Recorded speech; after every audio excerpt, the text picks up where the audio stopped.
নোয়াখালীতে বাজারের ইজারা দিয়ে মিথ্যাচার ও অপপ্রচারের প্রতিবাদে মানববন্ধন ও বিক্ষোভ সমাবেশ অনুষ্ঠিত হয়েছে।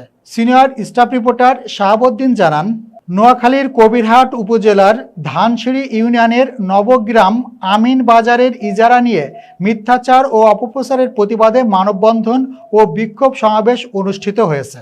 ধানসিঁড়ি নবগ্রাম আমিন বাজার এলাকায় স্থানীয় এলাকাবাসীর উদ্যোগে ঘণ্টাব্যাপী এ মানববন্ধন ও বিক্ষোভ মিছিল অনুষ্ঠিত হয়।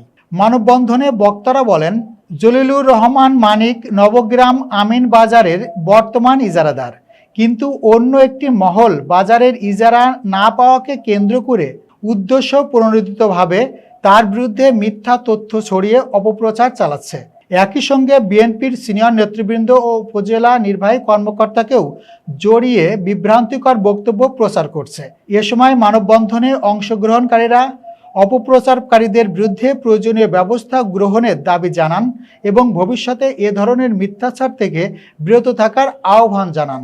মানববন্ধন ও বিক্ষোভ মিছিলে নেতৃত্ব দেন বর্তমান ইজারাদার জলিলুর রহমান মানিকসহ স্থানীয় গণ্যমান্য ব্যক্তি ও বিভিন্ন শ্রেণী পেশার মানুষ। সমাবেশ শেষে একটি বিক্ষোভ মিছিল বাজারের বিভিন্ন সড়ক প্রদক্ষিণ করে।